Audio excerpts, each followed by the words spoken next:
Thanks for choosing this free Anfield Index podcast. If you'd prefer to listen to this or any of our other shows without adverts, then now's the time to check out Anfield Index Pro. With AI Pro, you can supercharge your entire listening experience. You'll not only get all of our podcasts without the ads, but you'll have them far faster with our Quick Publish feature available exclusively for subscribers. AI Pro also puts you in the heart of our sound studio, with an option to listen to many of our shows live and interact with the podcasters in real time as the shows are recording. Upgrading couldn't be easier. AI Pro is available on all popular podcast platforms, and we have our own apps for Apple and Android. Just head on over to AnfieldIndexPro.com and get started today. Hello and welcome to AI Scouted on Anfield Index Pro. I'm Dave Hendrick, joined as always by Mr. Karl Matchett. Karl Matchett, we have breaking news from David Ornstein.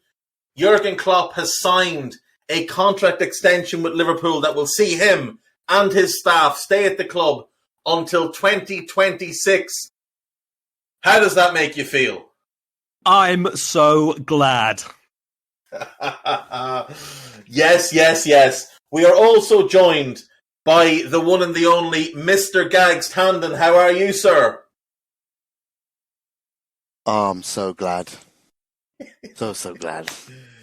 We've got the king of cardigans in the chat, Mr. Harinder Singh. How are you, sir? I'm currently trying to work out how to get off mute. The king of cardigans, it's fucking delirious. I'm telling you now, I've had 2 hours sleep. My head hurts. My eyes are stinging. I'm driving through horrible traffic to collect my son from nursery, which means I've got to cut through central London, which means I've also got to go past the home of the plastics, Chelsea. So this is going to be a lot of fun for me. But I am seriously happy because this morning it was like, oh yeah, it's kind of going to happen sort of thing. And you're like, oh, okay, this is great news. Nice little boost for the morning because everyone's really tired and fatigued of getting home at 4:00 in the morning because everyone wants to just keep on closing motorways all over the place. But I just didn't expect it to happen that quickly. I didn't expect him to, by the afternoon, to go, here you go, you know what, just as you're about to go into your tea and crumpets type time, here you go. Jurgen has signed till 2026. And that's just like, wow.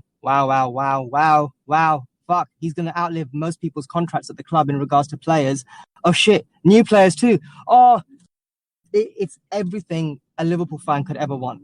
Right here, right now, after yesterday's performance in the Champions League semi-final, this is sort of like the cherry on the icing of the cake and everything. It's many cherries on that cake. You know, it's absolutely amazing.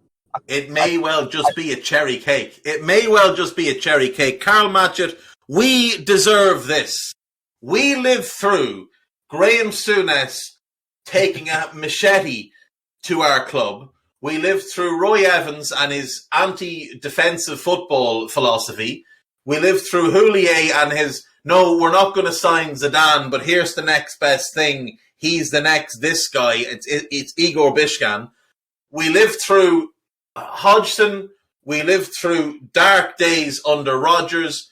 We lived through some horrendous stuff while those in Manchester won titles galore, while plastic clubs in Chelsea and Manchester popped up with billions, while Arsenal had their great era. We sat through all of that with very little to cheer bar Istanbul in 05. We deserve good things, and Jurgen Klopp signing on to stick with this club and this team that he has built in his identity is a good thing that we deserve. What say you? I remember being on the Kop for one game many moons ago, sat next to my uncle, and Phil Babb backheeled a clearance off the line. And I remember thinking to myself at that moment that was probably the moment of the season. We've come a distance since then. If Phil Babb doing anything is the moment of the season is lost. Phil Babb's most... Dave, yes, quickly, guys. This is... How big is this for the players and how big is this for the season, the rest of the season? Because at the end of the day, you know, there might be some fatigue coming into some players. Some, you know, it is a tiring time.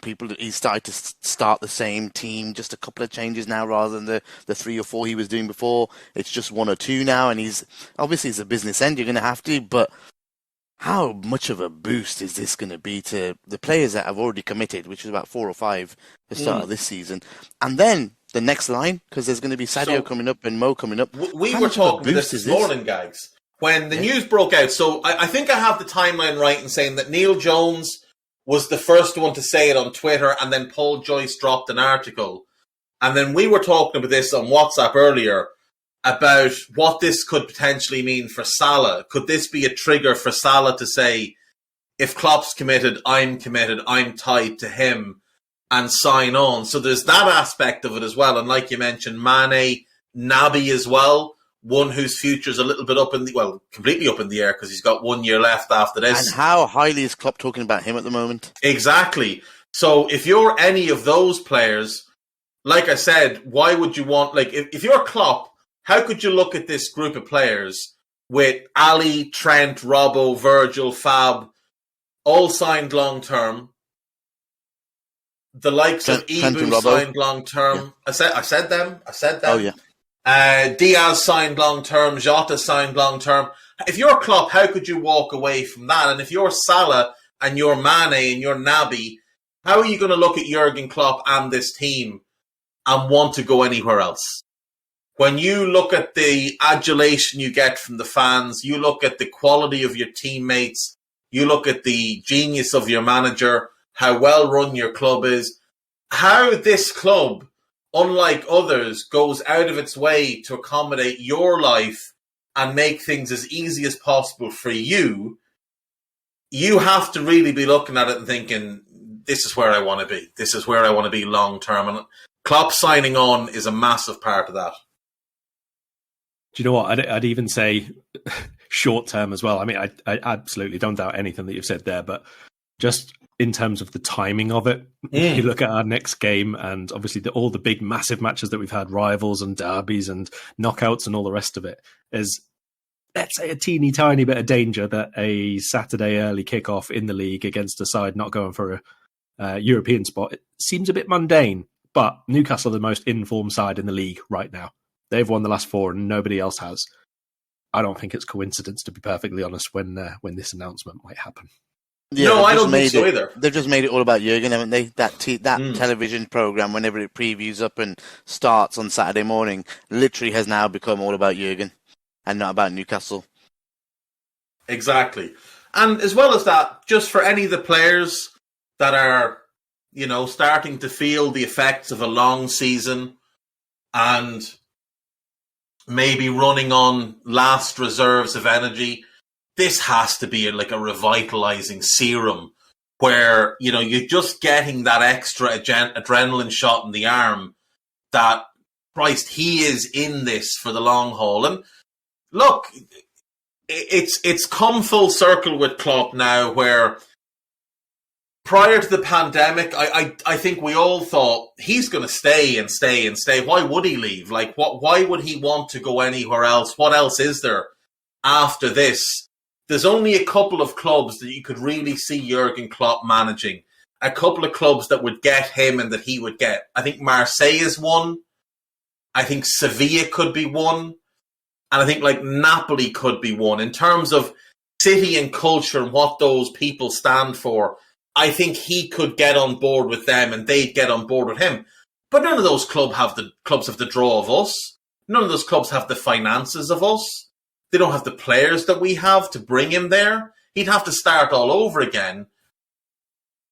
Here, he just has everything he wants. And we get into the pandemic. He doesn't get to celebrate the title that he wins with his team that he built. Doesn't get to celebrate it the way he wants. Then his mum passes away. He doesn't get to go home for the funeral. He doesn't get to say goodbye. Obviously, he looked, at one point last season, he looked like a defeated man. I was at Fulham at home. I remember the camera panned to him and he stood in the touchline and he had his hands in his pockets and he was just looking at his feet. And the game was going on and he just looked like he was somewhere else. And it was completely understandable. And that was the first time I had real doubts over whether or not he would stay beyond this contract. Then in August, he comes out and says he's going to leave at the end of his contract. That's what he's agreed to. That's what he's promised his wife. But around Christmas time, Gags, and me and you spoke about this, he was asked about it again, and I think it could have been either David Lynch or Neil Jones who asked him the question about his future. And he said, at the moment, the plan is to leave in 2024. But I thought at the moment was really interesting because it kind of left the door open like, well, at the moment, this is the plan, but plans can change. And then all these stories start coming out about, his wife is going in the away end when Liverpool go to play anywhere. She's in the away end with a bunch of lunatics lapping around like a crazy person. And she loves it. And she seemed to be falling back in love with things. And then as this season goes on and we win a cup and we're in a cup final and we're in a Champions League semi-final and we're going for this quadruple, and he just seems completely reinvigorated, completely re-energized, and he seems to have found his mojo again. And I have to credit somebody, and it's not someone normally who we would credit. And, people will take the piss. Indy Kaler on March 28th was the first person to come out and say Liverpool have started talks with Jurgen Klopp around... That's the same Indy Kaler, by the way, who called Michael Edwards leaving before anyone else. So I contacted Indy, because I know Indy, and just said, what, is that a piss take? Are you taking the piss? Or, because I don't know when he's taking the piss and when he's not, because he's a funny guy. So I WhatsApped him and he goes, no, that's legit. That's a legit news that I've got. So here's the thing with Indy, right? Here's the thing with Indy. Indy has been doing this so long and he's built such a big following that by luck or by design, he has fallen into having a couple of decent connections here, there and everywhere. So he does get legitimate info. I mean, yes, most of what he does is parody genius, but there is an aspect of the guy behind the account where he's been able to turn his Twitter fame into, quite a good living for a start. The original guy behind the account who sold it initially, he made a good bit of money off it. And then this guy that he's done really well out of it. And he's also been able to make himself some really good connections. And he plays a game. He plays a game and he plays it at a higher level than everybody else. People that dismiss Indy are largely just jealous because he's got more followers He's than them. Got a brilliant, way that he runs his account. It's funny, but then there's a few things chucked in there that are real, but people think he's joking. They don't take it serious, but then they do happen. And it's like, you got to keep an eye on that account. He's a good guy as well, Indy. He's dark horse Indy. So here's another Indy K exclusive almost. I was trying to work out how to work that into ITK. He never sold all of the account. Didn't sell it all. So the person that is messaging Gags, and we know, and I've met a few times, is the very original Indy Kaler. Ooh. Yeah. Absolutely. And I mean, I just want to put one thing before I go. In the nose. Right, go ahead, Gags. Is the last thing is that I think Jurgen signed because of the song. That song is being belted out every game non-stop, and last night it was unbelievable at the stadium. It just, it's such a brilliant song. He must be loving it. His wife is loving it. I think he got a couple of renditions last night as well. Yeah, and it is just kind of funny that. But it is kind of funny that song comes about only in the last month or so. That song has really become as prevalent as it is. And it started at Benfica away, then back we come, Man City, then Benfica home, then United home, and it's just carried on and on. It's just such a cracker. Because this season we haven't had a Champions League song like that. Normally we'll start by now. We would have a Champions League song of the teams that we played, scores that we've had, places that we visited, all that kind of stuff. It's not happened yet. But this song came out and it's like, you know what? It's okay, we haven't got a Champions League song, but we've got one that actually just embodies the club, the culture, the city, everything all rolled into one. And it's such a belter of a song. Massive. And it is just sort of funny that it's happened at the same time as he's ended up. Yeah, it's not the song. It's not the song. It is just sort of funny. It is. It's just the love of the club, the fans has gone to another level as we've started to realize how special this season actually is. And, you know, myself and you on Old Schools have been covering it. We really started to think about how, you know, what could be possible. And like, we tried to temper expectations on Old School about quads and things like that. But still, right now, as it stands, we're going into the semi-final, you know, live. We're going to be live for every cup in the Premier League at the time. The chances of Premier League are going to be live as well. So we are now going to be the record holding team as of May 3rd, as the longest, basically the team that's gone the furthest in a season with a chance of a quad. The last record being Chelsea on May the 1st. So now, literally, we're in the realm of record breakers. So whatever happens from here, I just spoke to a City fan at work, actually, through I didn't know that he was a City fan, and he was just saying that, oh, if you don't win anything else, it's going to be disappointing. I said, actually, I'm not, because I know that right now I have never felt this way, this excited for where we are and how we're going, and no matter what happens from this point, it's only going to be something catastrophic that would stop us winning something. It'd be crazy, but I know that this is an amazing season, and it will be no matter what. It's a month to go. We are literally in every competition. We've won one and alive in everything else, and we've never been here before. I've never felt this before. None of us, not even the guys that witnessed the best stuff in the late 70s while I was being born, and so nobody's witnessed this. They've never felt being here. This is on the verge of being the greatest team in Liverpool's history. And with No. I'm going to. This is on the verge of being the greatest team in history, not Liverpool's history. In history, guys.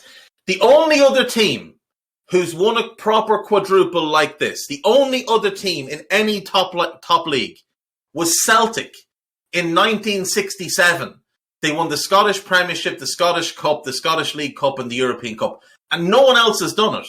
Others have won different types of quadruples with, like the DFB Pokal and little small Super Cups. No one has ever won a proper quadruple other than that Celtic team.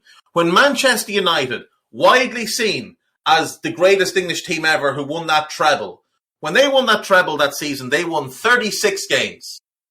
In all competitions, they won 36 games. They only won 6 games in their Champions League run that year, by the way. 2 in the group stage, 4 in the knockouts.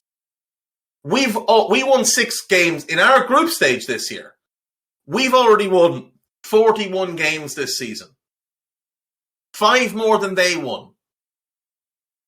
In all likelihood, we're going to need to win at least 7 of our remaining 8. The one we can afford not to win is this second leg. We can afford a draw or a 1-0 defeat, whatever. So we're going to have to win 7 more games. If we do that, we'll have won 48 games this season. 48 games this season. United won 36. That's a third more than they won. That is undeniably the greatest team in English history if we pull this off this year. 4 trophies, 48, potentially 49 wins. It's unmatched. Absolutely unmatched. Nobody has done this before. Not Guardiola's Barcelona. Now, to be fair, they didn't have the opportunity because they don't have a League Cup the way we have a League Cup. They've got that weird Super Cup thing they do. It's a bit shit. Not Saki's Milan team. No one's done this before, other than Celtic in 67.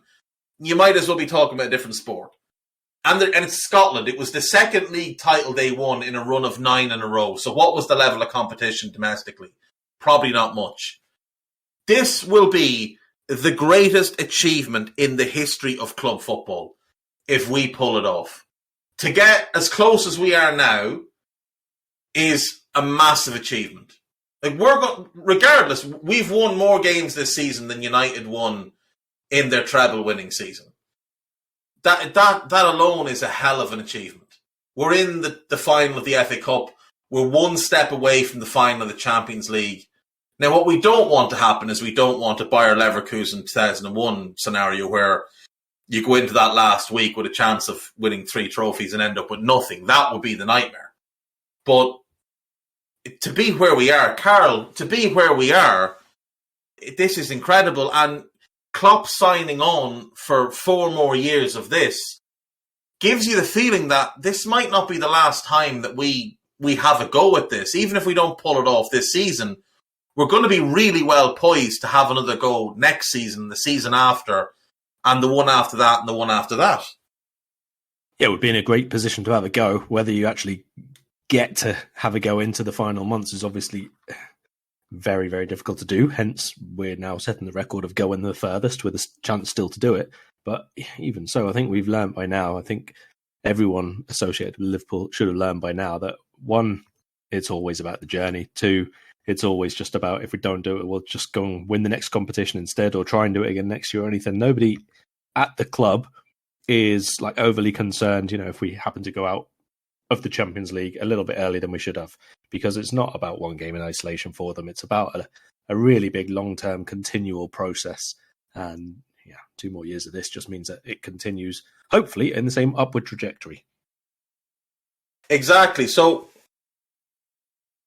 we might as well leave the Klopp thing there. We'll know more when the club announces more. It is, at the moment, it's just the David Ornstein exclusive that Klopp has signed the extension. Obviously, other journalists will follow suit. But we should be excited about everything right now. I mean, this news, the game last night, the fact that we have the 2-0 advantage in the Champions League semi-final. It is a bit mad to think, though, that's the last Champions League game that'll be at Anfield this season. That's a little bit weird. But also I just want to get your thoughts on this. Also in the Paul Joyce story from today, he does name drop 2 players that Liverpool are looking at this summer. One being Tchouaméni, the other being Calvin Ramsey, the young right back from Aberdeen. Now, it's quite unusual for Paul Joyce to out and out go and name players. It leads me to think maybe those deals are quite close to completion. Yeah, I mean, you can understand, obviously, if the Ramsey one, for example, was fairly close. I mean, he's been a semi-regular this season, pretty much, for Aberdeen. 18 years of age. I don't suppose there would be too many barriers to getting that deal done. It doesn't tend to cost millions and millions to bring players in from the Scottish Premiership. Obviously, other clubs would be your main barrier there if they offer him more game time immediately or whatever. But Tchouaméni, I think a few of them have been quite clever here. I mean, I think it's really clear by now that, he's a main one we're looking at. But they've all said that it's going to be that skill set, that type of player, that midfielder is going to be the next one. We've already added of the younger age groups, the Kanate, we added Diaz into the attacking line. So it makes sense that it'd be a midfielder. And we've spoken about this on Scouted quite a few times now. And Tchouaméni is a standout candidate. I've seen a few reports sort of temper it by, Liverpool understand that Real Madrid are interested and all the rest of it. And again, I still think that this is kind of leaning on what Real Madrid was rather than what Real Madrid always is at the moment. We've obviously mentioned the point of Camavinga going last year, and he still isn't a first teamer. It's still the same 3 midfielders. So I don't necessarily think that Real Madrid wanting to buy someone immediately means you don't get them. See, that's the thing. Now, here's the other side of it as well. If I'm working for Real Madrid in a position of decision making, and I'm looking at the team that we have, it's very clear to me that the biggest need, the most glaring need, the one that screams from a pit of hell is a right back.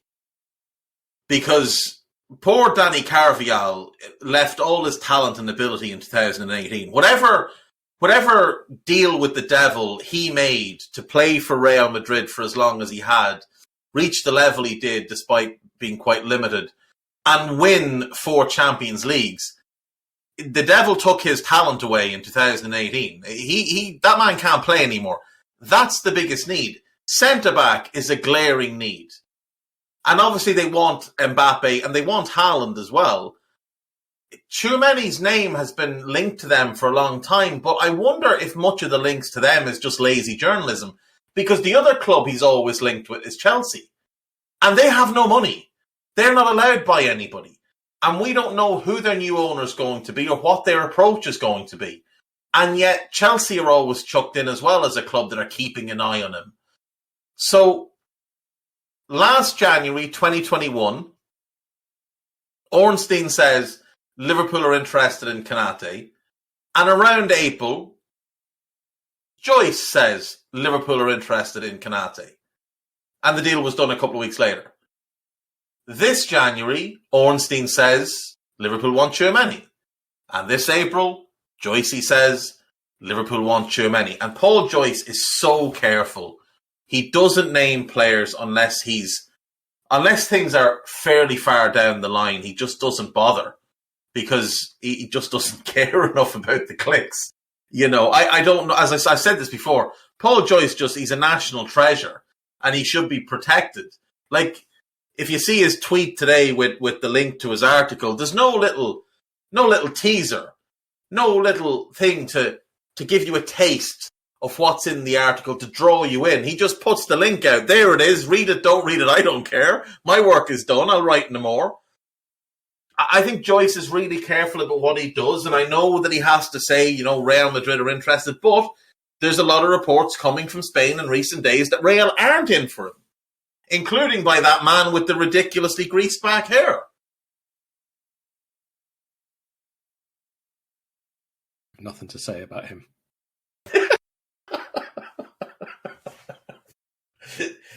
You are not goading me into it anymore. No, I don't mean Unai Emery.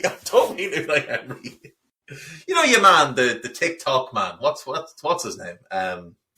I can't think. Yes, him. Yeah. So he said today, Tchouaméni's not on the radar. So who knows?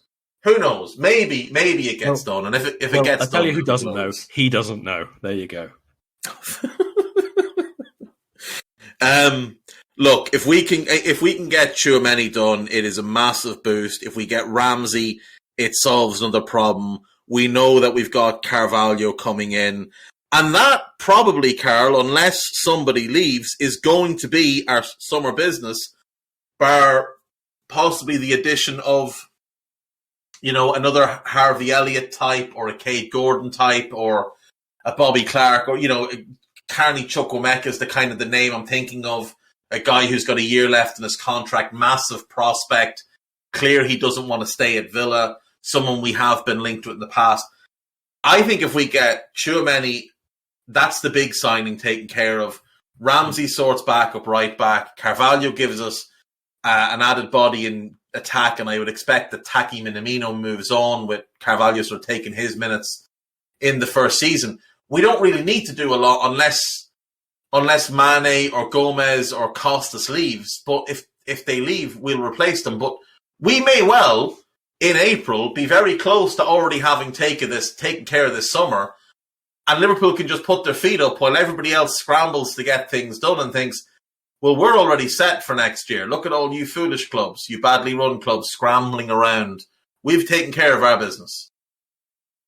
To be perfectly honest, I would imagine if some, you know, footballing wizard waved a wand and in the last week of the season, Everton and Liverpool were forced to swap places, Liverpool would already know who they would want to sign to be in the Championship with. And they would already know this. Everton, I'm willing to bet, still don't actually know who they would want.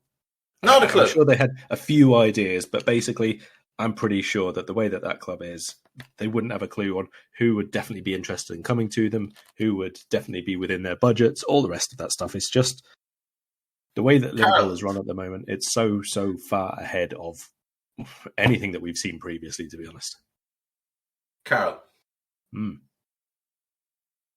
They're far too busy fuming at Domino's and writing letters to the PGMOL and the Premier League asking for explanations on decisions and writing to Nike to ask why Richarlison hurt his ankle.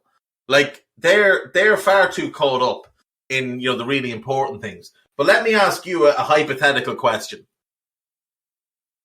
The world flips on its axis and all of a sudden we're facing relegation and the EV are going for the quadruple. And I saw Everton fans talking about this yesterday, so I want your opinion on this.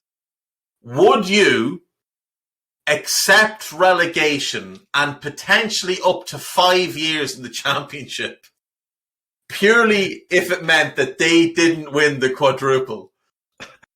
Because that's the conversation that Everton fans are currently... It'd be worth going down if they didn't win anything else. Dear me. Do you know what? We do a lot of made-up scenarios on this podcast, and we go quite far out into the realms of possibility at times, but even that is beyond me. It's just... it's so far beyond plausible. I'm not having it. They're a magnificent bunch. They really are. They exist. I think they exist at this point purely for us to laugh at them, because what else is the point of Everton? This is turning out to be a good day with the Klopp news and having won last night and things stretching out in front of us that look promising. Couple of really important Liverpool players, of course, next season will not have to go to the World Cup, so the likes of Mo Salah and Luis Diaz will be sitting at home, getting a nice big rest in the middle of the season. That's a plus. But in the more immediate short term, we do play Newcastle United at the weekend. As you mentioned, they are one of the informed teams, 4 wins in a row, the only team in the league who's done that at the minute, but also the second most points in the Premier League since the turn of the year behind us. That in itself is very impressive.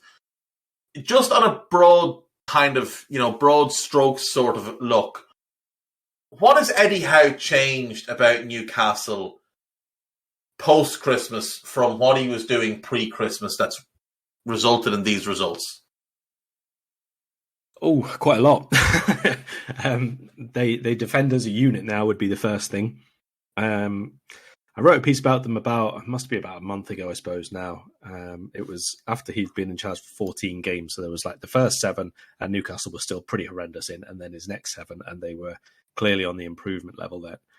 The numbers that they had improved on most notably were touches in the box, in the penalty box, the attacking penalty box, the number of times that they had completed passes in the final third, the number of ball recoveries in the middle and final third. But also, the XG of shots allowed against them had gone down significantly.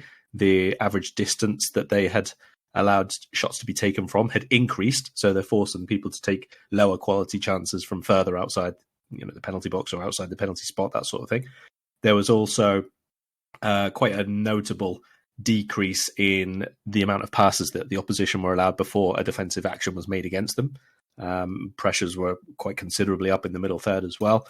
So all of this stems from basically 2 approaches. One, obviously they're a little bit higher upfield in general, which allows people like Maximin, Joelinton, Callum Wilson for about 2 games, I think, before he got injured, and Ryan Fraser, who got back into the side as well. All of those were playing quite considerably higher upfield. They were able to do both their defensive and attacking stuff from about 30, 40 metres higher than they were under Steve Bruce, and in the opening games under Eddie Howe as well. And then defensively, obviously, they are protecting and working very, very hard. The centre-back partnership is looking pretty solid, I have to say. It's not quick, I wouldn't say that. So there's some games where they do still revert to being a little bit deeper than they would probably like to be at this point. But when you've got, let's say, Dan Burn, Matt Targett, Fabian Schär, and any of the right-backs who have been rotated in and out according to fitness, it's not rapid. You can't leave 40 metres behind you and still expect to defend really, really well. So they do drop off, but they work as a unit now. It's much, much better, a lot more cohesive than it was before. And also Dubravka has gone from having an absolutely dreadful season to back to where he was probably 2 years ago, where his shot stopping was like quite close to elite. Yeah, there's a lot of different players have really stepped up for them. Some quite surprising. I mean, John Joe Shelby, for a run of probably 2 months, was displaying his best form since 2017-18, when he turned in a very good season and should have gone to the World Cup that summer. I think Matt Targett, rightly feeling scorned by what happened to him at Villa, where he was just shoved out of the team and then sent on loan. He has played exceptionally well for them. Joachim Mal stepping in at right back when Trippier got hurt has been a revelation for them there. And those two fullbacks, combined with Fabian Schär being, cut free from the weight of having to carry Jamal Lascelles, who's been a shell of himself for years now, and Dan Burn next to him, that back four just seems to have the right chemistry. It seems to have the right balance. The fullbacks play differing roles. Target's more aggressive in getting forward. Mal is more conservative. It means that when they attack, Mal? they look... Did you say Joachim Mal? Yeah. No, who am I thinking of? Emil Kraft, I assume. Emil Kraft, not Joachim Mal. Emil Kraft, sorry. He has been a revelation for them since stepping in for Kieran Trippier. But he's more conservative as a fullback than Trippier. He's not an attack-minded player. And when you ask him to be attack-minded, he's a train wreck. When you ask him just to do what he does, he keeps things very simple. And having him, Schär and Byrne as that defensive base, that allows them to be, more aggressive, more expansive. You mentioned Joelinton, and he may well be key to all of this because it seems like now, wherever he plays, it just works. It just works for him. He was playing as a number 9 under Steve Bruce. They were lumping crosses into him, and it was a catastrophe. Eddie Howe took over, played him a little bit deeper, played him wide in some games, then moved him into midfield, and he all of a sudden became like Yaya Toure. He's played up front recently again against Norwich and scored 2 goals. He looks like a completely different player to the one we saw under Bruce. Have you ever seen a player transform his career as quickly as Joelinton has in the changeover from Bruce to Eddie Howe? I've seen it as quick, but it's usually in the opposite direction, like Danny Carvajal that you mentioned earlier.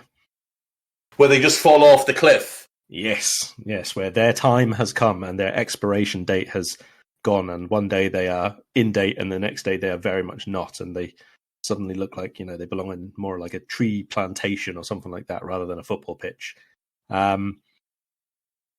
Short of young players finally finding their consistency and that kind of thing, I don't think I remember an upturn in an established senior player quite as dramatic as this one has been.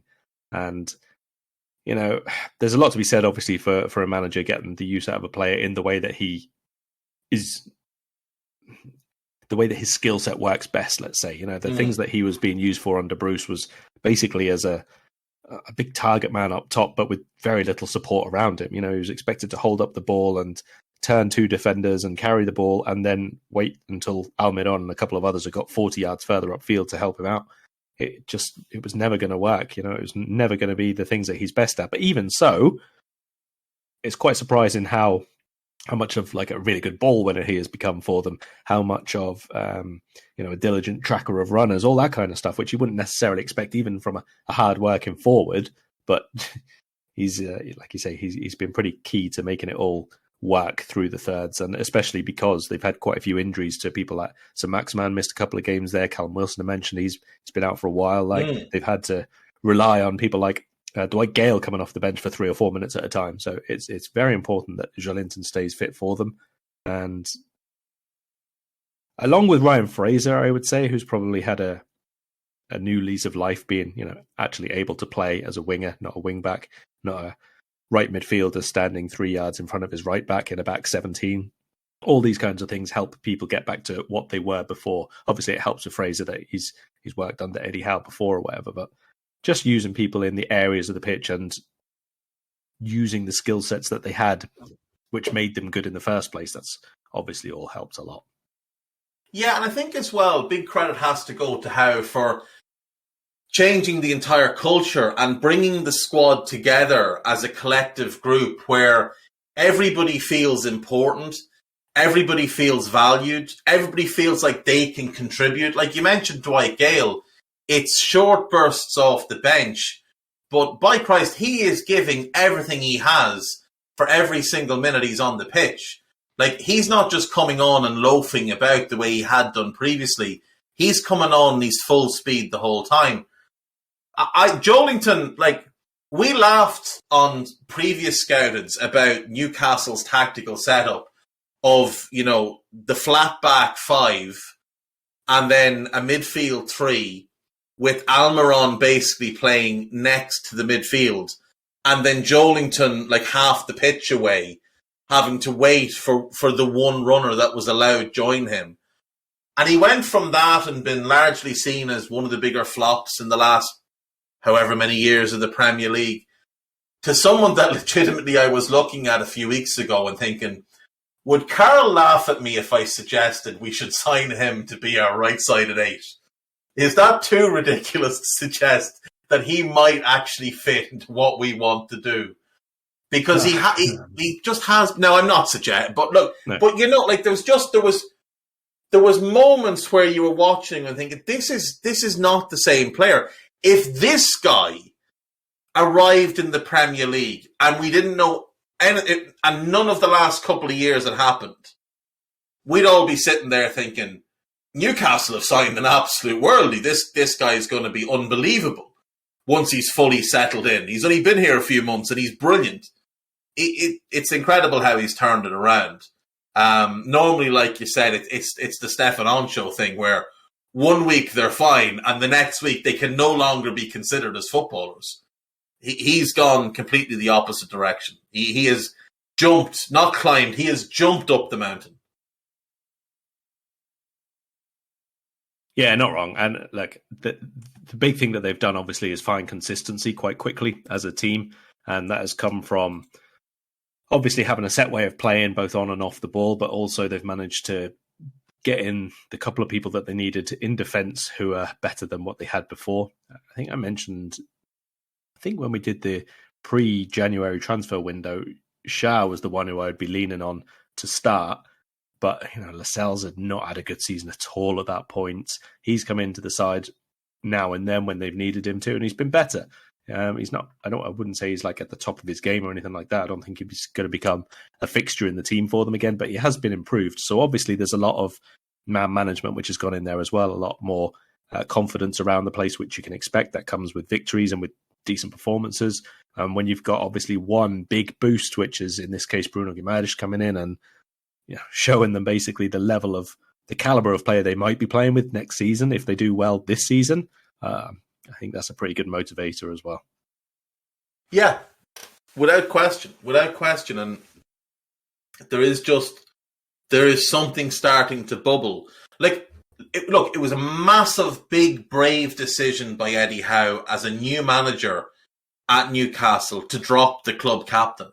That takes balls, but it also shows he did have the backing of those above him. So credit goes to everybody for how they've turned things around. Now, you mentioned January, and obviously they were aggressive in the transfer market in January. They bid for somewhere in the region of about 200 players.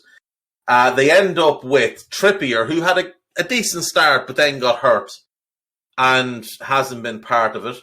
Chris Wood came in from Burnley for 25 million. I think he's got 2 goals and one of them was a penalty, if memory serves. Yeah, 2 goals and one was a penalty.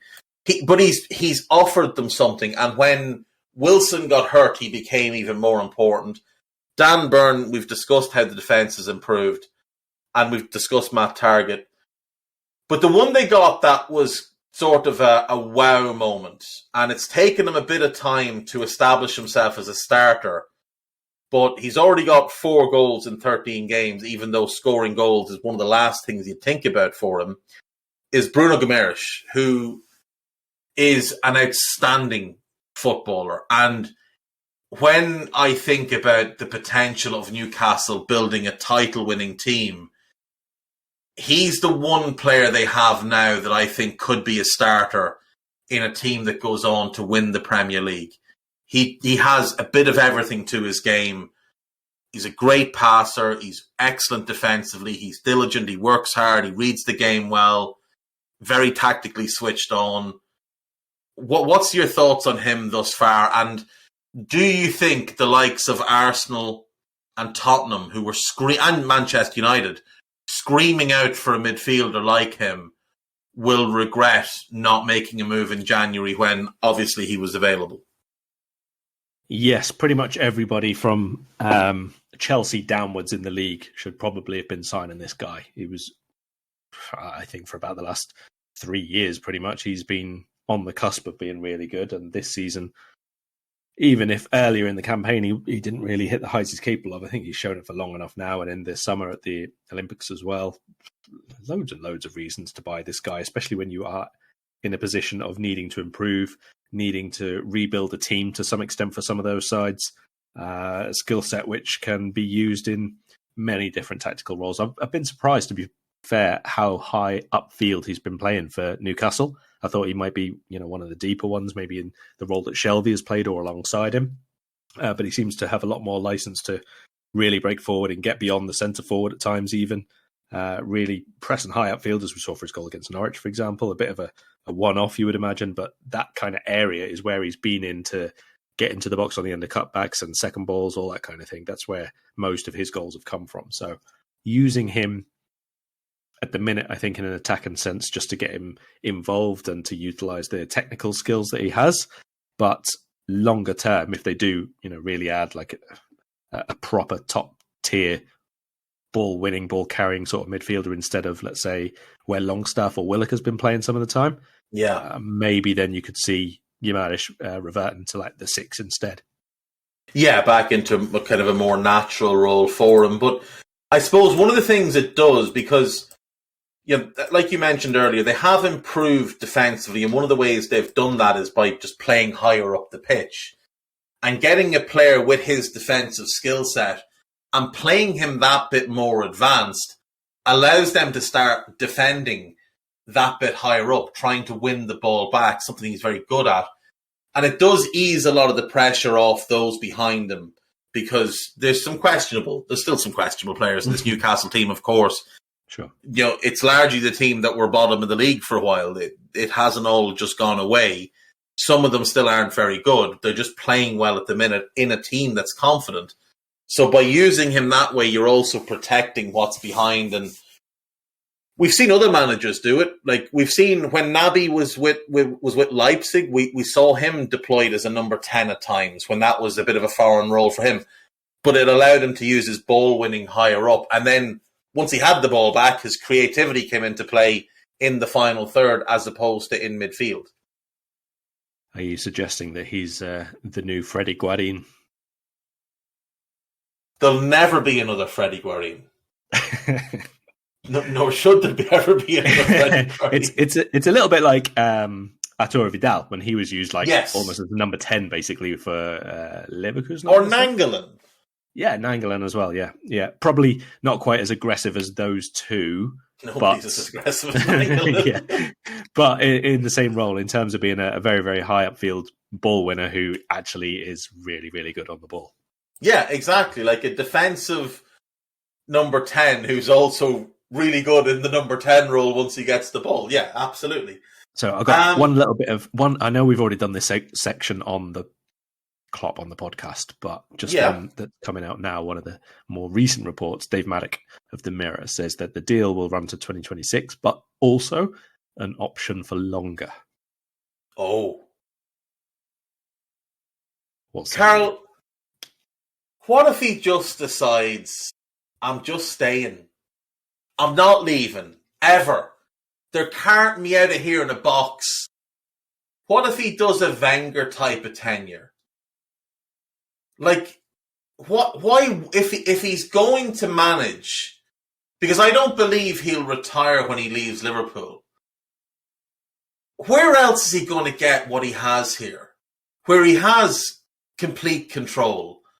Every decision goes through him. From the smallest thing in the cafeteria right through to the design of the new stands.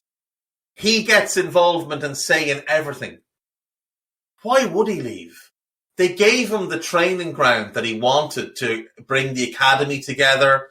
He's got all the players he could want. And there might be more to come this summer other than the names already mentioned that we just don't know about. Like, this club will bend to his will because he warrants it. And where else is he going to get that? Like, if he goes, some people have said he could take the German national team job, but number one, I don't know that the German national team and the way it operates is really set up for the way Klopp works. Like, he's not going to want to have to answer to, you know, Oliver Bierhoff, who couldn't manage his way out of a wet paper bag with a knife when a result goes the wrong way. He's not going to want that. He's also not going to want the fact that you can have a bad result and not see your team again for 3 months. You know? So, I don't know. Like, I think there's a real possibility that he just stays, and that the way Liverpool give him a bit of a break is they invest more in the coaching side of things, and they give him more staff, and they give him more people that can take on responsibility, and they upgrade the sports science department even further, and whatever it is it needs. But you just take some of it off his plate where he is just overseeing everything. Similar to how Ferguson operated at United. Remember, Ferguson was retiring in like 2002, and he stayed an entire decade after that. They give him, wasn't it, Varane and Van Nistelrooy were like his retirement presents, and then he stayed another 10 years. What if Klopp stays another 10 years? I think that, I don't know how long. I think, firstly, the thing that you said is important. He's got to feel like he can, like he wants to be, like he wants to commit himself completely to it. And maybe this year that has come back in full force, and maybe that'll last for 5 years. Maybe that'll last for longer. Nobody knows what will happen, obviously, that far down the line. But I think that support network is probably the most important thing for him, being able to bring in, you know, people like Thomas Gronemark, for example, and all the flack that Liverpool got from outside it, but it was something that Klopp was keen to explore because he thought that might help. But all these tiny things. Euro 11, the same. Yeah, exactly. It's not like a massive deal on the scope of things, but actually all of it together, one, has worked and improves Liverpool as a team and as a club, and two, is something that he wants and he believes in, and he wants the opportunity to let people show how good they are. I mean, even you think back to... God, his name's completely gone out of my head now. Critchley, who was our under-23 manager. Yeah, and letting him obviously move on and become a manager elsewhere, and then the same for Steven Gerrard, and then maybe we'll see the same for Pep and Linders, which has already happened once and could well happen again over this period of time. All of this kind of stuff is what I think Klopp loves about his role, that he has not just the autonomy to do it, but the real support around him to do it, to make these additions, to let people improve themselves. It's not just about promoting people from the under-23s to the seniors and then trying to win a title. It is all about the personal development and the club and everything else for him. And I think that's the most important. I don't know if you've seen the recent overlap with Gary Neville and Steven Gerrard. If you haven't. Yeah, so when Gerrard talks about sitting down with Klopp and the advice that Klopp gave him, and how Klopp basically said to him, you take your own team and play whatever style you want. Don't even worry about it being the same as what we're doing here with the first team, because the 23s mirrors the first team. So don't take the 23s, take another team. And like just giving him that kind of autonomy to run his own team in his own way without the cameras on him. I think Klopp gets so much out of that. I think that's the kind of next iteration, overseeing the development of footballers. But Liverpool comes over. Young coaches come to learn from him. He gives them advice, but gives them freedom. There's no cameras, no pressure. And then we develop, and they leave out. They go on to do their own thing, like Stephen did, like you mentioned Neil Critchley did. Why wouldn't he want to do more of that and have more and more Klopp disciples out there? Like he had it at Dortmund, where there was like a string of coaches came through, and he worked with them all of them speak glowingly about him. This is what he wants. Jurgen wants to have a really happy environment where everybody's learning and everybody is pulling in the one direction and everybody's positive about things. And, the success will come if you do the right things. I think that's his mindset. His mindset isn't that you set out to win a Premier League or a Champions League. It's that you set out to win or set out to do X, Y, and Z. And if you do those, then the success will come. And, I've also realized, and we've all been wrong. I know now why he has chosen to extend. I'm breaking this news here live on this podcast. I know why Jurgen has chosen this money to extend his contract. Would you like to know? If people would like to hear it, put it in the chat. I have the official reason. Okay, Sean has asked. Lubo's asking. The only reason he is extending his contract is because he's finally learned how to say his name in a Scouse accent. And that's it. That's why he's staying. Matchett's gone. It's just me. I'm here by myself, so I'm just going to keep talking. Good tweet there from Dave Powell. This morning, Mino Raiola was dead and Jurgen Klopp is leaving Liverpool in 2024. This afternoon, Mino Raiola is alive and Jurgen Klopp has signed a new deal at Liverpool. That is magnificent stuff. Yeah, Matchett's back. He's on mute again, but he's back. There he is. Hello. Sorry. Did you hear my theory, my theorem, my explanation? I heard some words and not the rest. You don't deserve. You can listen back. Give me your Liverpool 11, Karl, for Liverpool versus Newcastle until we get this finished. Right. Okay. How many days have we got between Newcastle and next game? Well, 2 full days of recovery, Sunday, Monday. But although I assume we fly on Monday, so only really Sunday as a day for the players to fully relax. Might be a Tuesday morning flight then, that one, and then have a training session when we get there, I guess, because they'll do the pre-match conferences on Merseyside before flying, I guess, which would probably be evening time. So, with that in mind, Alisson, Trent, Matip, Virgil, Robbo, because Costas has been ill, hasn't he? Yes, Costas is ill. Fabinho, Naby, another midfielder,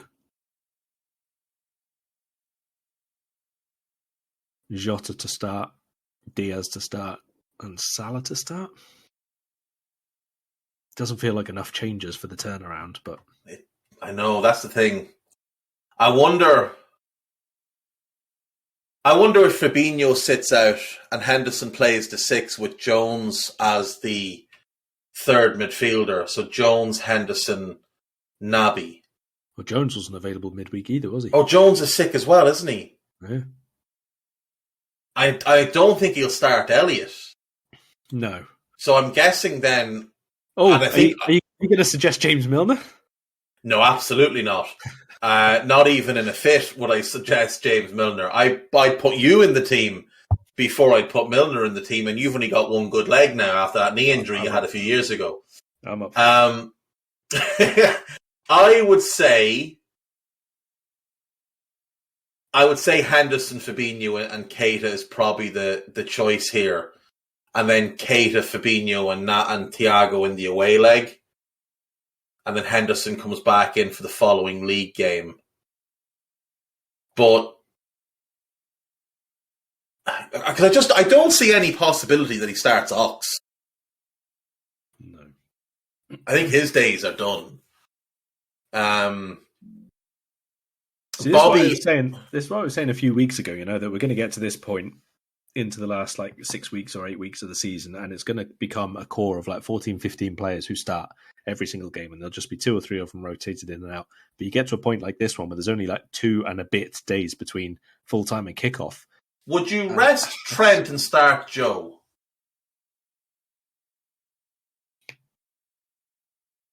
Not if Given Thiago's St not maximum.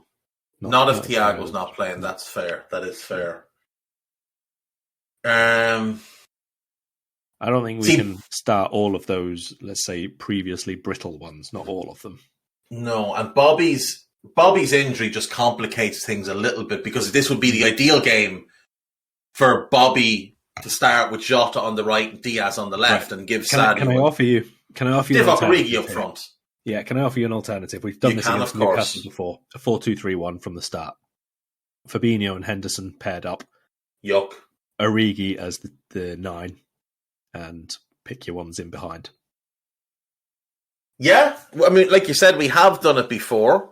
Lubo says Bobby might be back for Newcastle, but I don't think he'll start even if he is back. Yeah, I agree. He was almost back for Everton. He was almost back for Villarreal. So even if he's just about back for this one, I don't think he's straight. So Adam asks a question here. What's a decent team that Newcastle have trouble? So I actually did this the other day on Two Footed, and I was surprised at how easy their run has actually been. So to start this year, they played Watford at home, they drew. They beat a bad Leeds team away. They beat Everton at home. They beat a bad Villa team. They drew away with West Ham. That's probably the best team they've gotten a result against. They beat Brentford when Brentford were awful, beat Brighton when they were in the midst of 6 in a row of defeats. Southampton are the weirdest team in the league. They lost to Chelsea. They lost to a dreadful Everton team. They got walloped by Spurs, who are the best team they've played in this run, other than Chelsea. Wolves is probably their best win. They beat Wolves 1-0. They beat an average Leicester team 2-1. They beat Palace 1-0, and they beat Norwich 3-0. That Wolves win is probably their best win, and Wolves' season has sort of hit the skids. So, look, it's admirable that they've picked up these 10 wins and 2 draws since the turn of the year, considering it was 1 win and 9 draws. 8 draws? 8 or 9 draws? 8 draws prior to the turn of the year. So, look, they've turned things around really well, but they have been helped by the fact that they've had an easy enough run. Their remaining games are us, City and Arsenal, so 3 of the top 4. And then Burnley on the last day of the season, when hopefully Burnley beat them and send the Ev down. We should beat them, Karl. They're definitely on the up. They're definitely a team moving in the right direction. They're playing with confidence, but so are we, and we're a much better team. To a man, I don't know that any of the... Gamersch is the only player I would actually genuinely take at Liverpool, and I think he could start in our team. Gamersch, Fabinho, Thiago could be a really good midfield, but we should win this game. We should win this game. I'm going to go first on predictions, and I'm saying 2-0 to the Reds. I think this is going to be a sticky game to overcome, to be honest. I think this is one... I completely agree. We should beat pretty much everyone we play, let's be honest, because we're the greatest side on the planet right now. But there are certain games where you've had this ridiculous run of mental toll fixtures and big highs. And this is what I said before when Gags was on. I don't think it's going to be coincidence that we make it before this game to even give the players and the fans who go a bit of a boost, because there is that danger that it's like early kickoff Saturday, bit of a travel, not a derby, not a Man City, not a cup knockout game or anything like that. It's more mundane, but there's still no room for error. If we drop a points there, probably say goodbye to the title, don't you, at this point? So yeah, we need every single little lift that we can. So I wouldn't be surprised if the contract thing is one of them. And I think that given the confidence levels that they'll have, I hope that Newcastle use this as an opportunity and probably have belief in their own results recently to say, well, we'll start the game by playing the same way. We'll try and be aggressive and we'll try and be on the front foot and create things. I hope they do that and leave all the spaces for us to gallop into at will. And hopefully we can score, in the first 10, 15 minutes, something like 4 goals and just set everyone's mind at rest a little bit. Get the weekend off to a good start, and then we worry about the next 70 minutes of the match after that, So that would be ideal. I don't think you'll be too far wrong with the scoreline. I'm going to make it a little bit more wild just as a prediction and say 3-2. Ooh. Oh, a spicy one. Yeah, I can see this one being one of those ones where we take a while to get going. They score and sort of give themselves, oh my God, we're going to win the league next season sort of feelings. And then we sort of realise, oh, crap, we best do some stuff and then have to do bits. And to be honest, that lineup that you put in with Bruno Gamersch in midfield for us sounds nice, but doesn't leave loads of room for Tchouaméni. True. That I'd only take him now. I won't be taking him once we sign. I also just realised when I was giving you the 4-2-3-1, I put Henderson in. I obviously meant Keita, so Keita and Fabinho as the double pivot. Do you know you could play Keita, Henderson, Keita, Fabinho as a double pivot. If Bobby is fit, you could play him as a 10. I'd love to see Ox get one game as a 10 just to see if it could be anything. Just with his power running from that sort of area, I do wonder, because obviously we build wide quite a bit, and Ox as an off-ball runner that much more advanced, and also just pressing the life out of the likes of John Joe Shelvey and Sean Longstaff, who wouldn't enjoy their afternoon with the Ox. Here's to John Joe Shelvey. John Joe Shelvey is due a red card.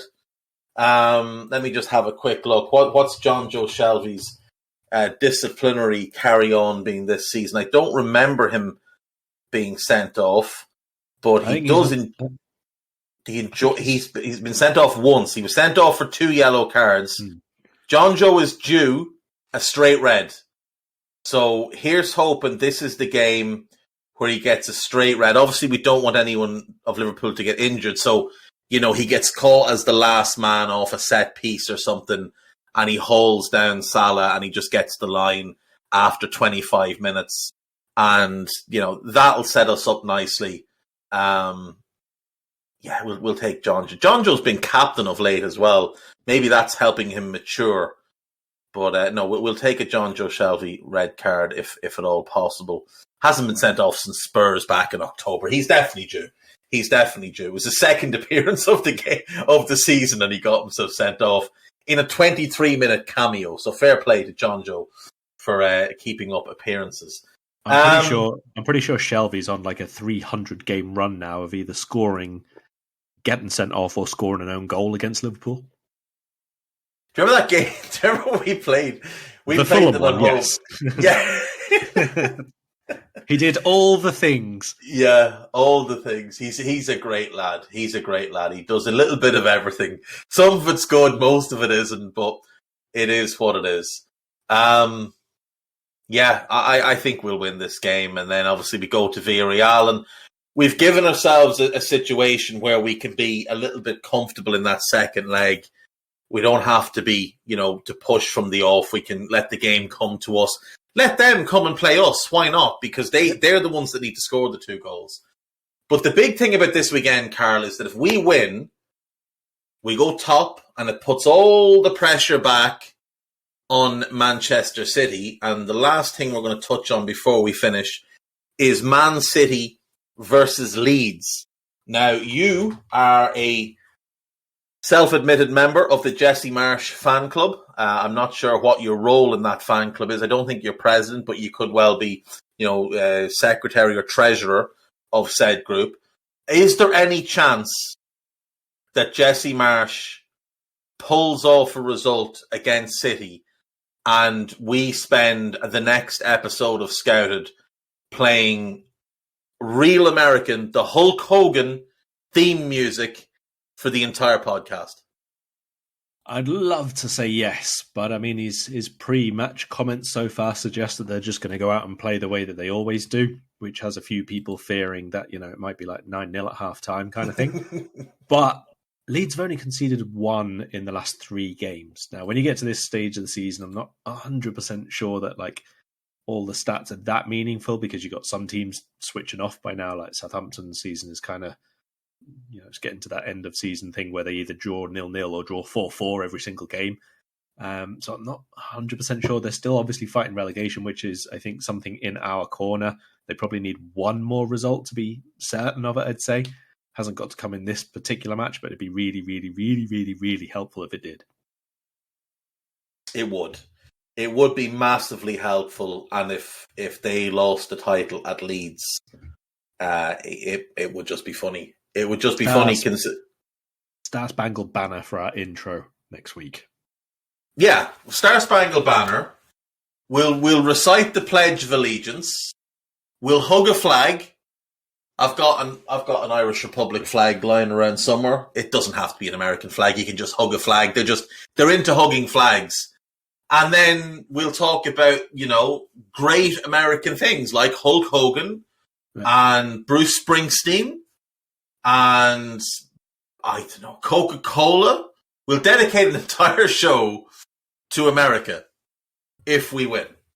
That's if Leeds win. A draw will do. If Leeds take a point, we will do a full hour on America. Right, he's from Wisconsin. Let's see, what's the animal of Wisconsin is the American deer. Badger. That's the state right. Yeah, state animal, American Badger.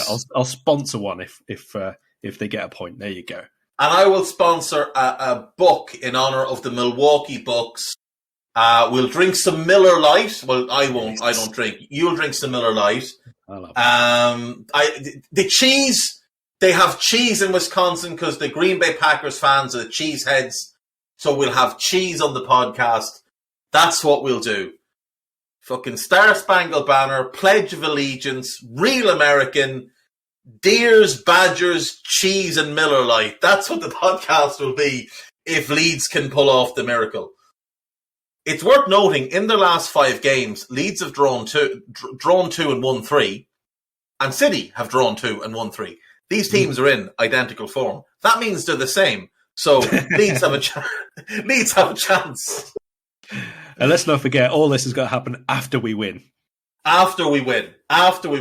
Eddie Howe, just remember the favours we've done for you in the past. We sold you Jordan Ibe at the knockdown price of 15 million, Brad Smith at the knockdown price of 6 million, and Dominic Solanke at the knockdown price of 21 million. So you owe us, Eddie Howe. You owe us. And we will see you next time. Mr. Matchett, anything you want to plug before we say goodbye? No, just enjoy it. When the news breaks, take it for what it is. When it does finally go through, keep enjoying the ride, because this has been pretty wild over the last few years, and hopefully quite a few more to come now. And stick with us while it all goes on.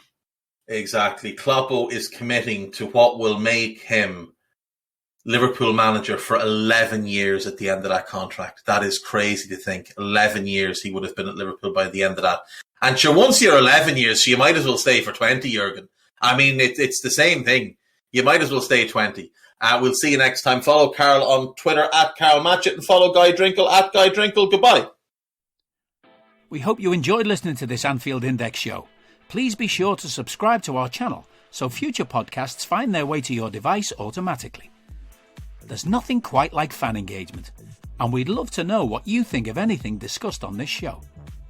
The best way to get in touch is over on our free Discord community, where both podcasters and listeners debate the hottest LFC topics 24/7. Sign up free now at AnfieldIndex.com/Discord. You won't regret it. You can also follow us on Twitter at Anfield Index, and find us on Facebook by searching for Anfield Index. Oh, and before you go, we'd love it if you could leave us a 5-star review on your favourite podcast app. It only takes a couple of seconds, and it means the world to the people who create these free shows.